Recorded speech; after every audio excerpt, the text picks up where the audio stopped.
just lay there, and I am starfish spread out. And then the guide comes out of nowhere. He's like, "Oh, are you okay? Oh, are you okay?" And I'm like, "Yeah, I'm fine. I can't get up though." And he's like, "Don't get up." And I'm like, "Yes, I know, because again, we're both trying to assess how do we get me up, because right behind us is in fact a cliff." So then I was like, "Okay, elephant, don't move. Elephant behind me, don't move. Like, I just need everyone to calm down. I can get up. I can figure this out." I wasn't figuring it out. And it was in this moment that I realized like the power of a divine masculine.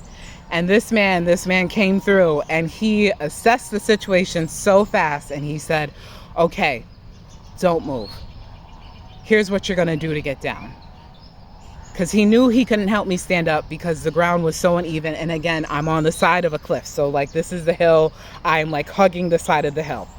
And he said, "Okay, you're going to have to just slide on your butt all the way down until we get to level ground. But I'll hold your hand while you slide." And again, he's of smaller stature. He is used to these grounds. So like, my position, all this was nothing new to him, but he knew like, we have to assess this, because like, I can't get up, and one wrong move, I'm on the other side of the cliff in the rocks, and it's just not good. So then he told me to slide down, and I was like, "Oh my God, are you sure?" And I'm trying not to panic, because I'm like, "Oh, I have to trust this stranger. I have to trust a man. I have to trust that he's going to keep me alive." And he held my hand, and that was the most secure I think I've ever felt in my life, like knowing. And I think that's why like it opened me up to partnership, because like I had to trust another human being, and I trusted that man, and he got me through sliding down the hill on my butt. And then when we got to a better space, he helped me stand up, but it was still too uneven. And he was like, "Okay, you're just going to have to hold my hand and use me as a guide all the way down." And I held his hand, and he escorted me all the way down. And we had such a beautiful conversation. He told me about his kids and how he is exploring working in another country so that he can send money back to his family, his wife and his son and his aging mother, and take care of the family. And again, like, I'm like listening to a man with hopes, dreams, and a future, and he is thinking about other people. He is not centering himself at all. And he is helping me through like this very difficult moment. Of course, he doesn't know that I don't trust men. Of course, he doesn't know this, but like, I am so locked in. He's locked in, and I knew he's not going to let anything happen to me.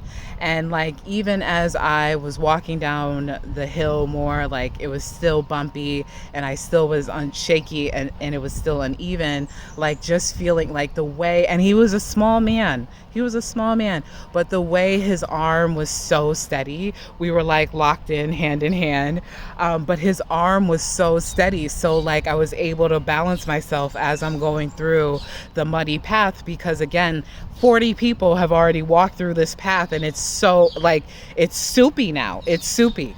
And the elephants are just like, one still up at the top of the hill, and he like, it came down behind us.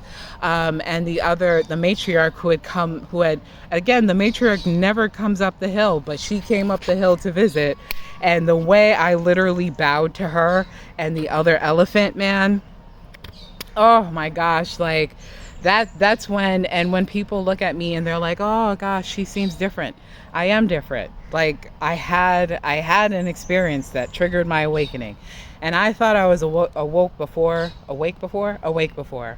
But after that happened, I was like, "Girl, ooh, doggy, you survived something. Like, that could have ended so much worse." And the rest of the trip, I literally had mud from the back of my head all the way, like the whole front side of me was covered in mud and the whole back side of me was covered in mud.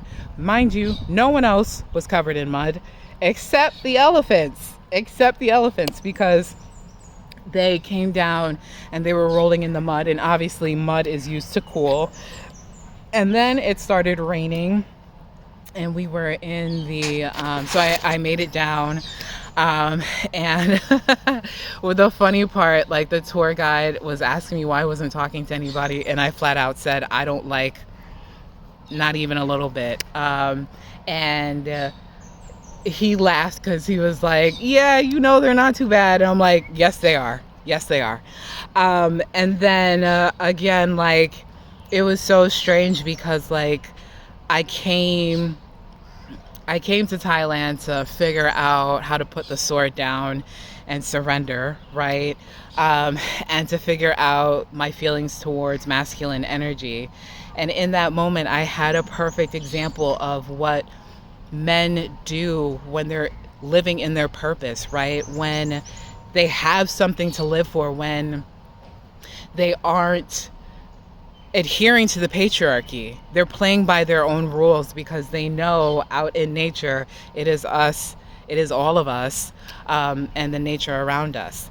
And gosh, the way that whole experience changed me, it changed me, bro. And this morning I realized, like, it literally is my tattoo, right? And I have been following the elephant's footprint for years now, and it just like I'm sitting here as I am concluding the end part of my trip to Southeast Asia, just realizing that the elephant finds water, the elephant remembers everything, and it is the consequence. It doesn't walk around thinking about the other animals that exist. No, they focus on making sure they have nourishment and making sure that their herd is safe and provided for. And I just learned so much from that experience, because really I was so scared, like, what if this elephant freaks out? And because again, I am 350 pounds. There's no way an elephant did not feel my fall, did not feel the vibration of me falling on this on the side of this mountain, and it didn't startle anything. There was it was just still so peaceful and serene. And I made it through that whole experience, and I'm alive. Ooh, am I alive? And so, that was the moment that I realized I needed to stop shrinking, and that there are masculines out there that are living in their divine purpose, not consistently all the time, but they're capable of doing so. And it's restored my faith a little bit. It restored my faith in partnership, and the reason why I am now at a place where I'm like, okay, wait, no, I know I'm not meant to do this alone, and that again, my Mira is out there, and he is getting ready.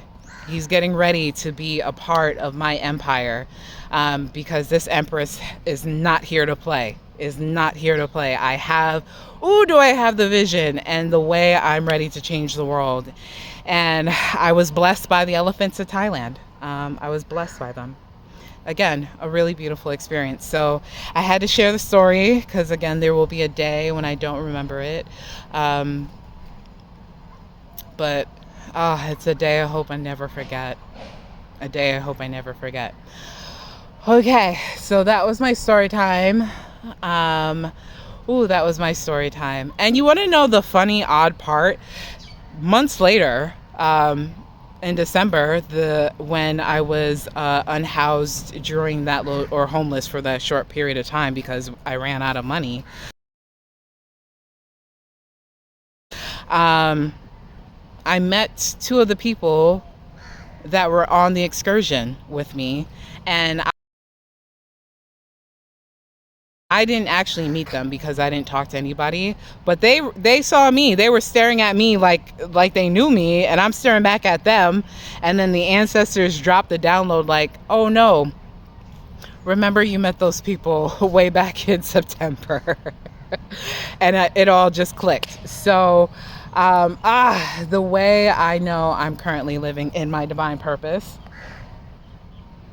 and I just have random nuts. Oh,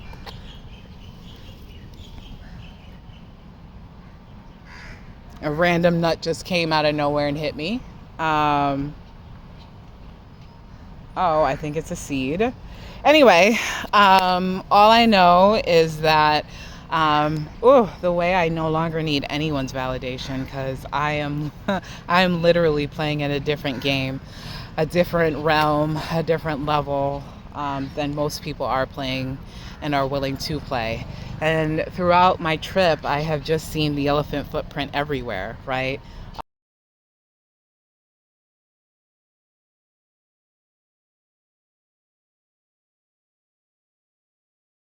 Um, and I know it's the elephant footprint because it looks exactly like my tattoo.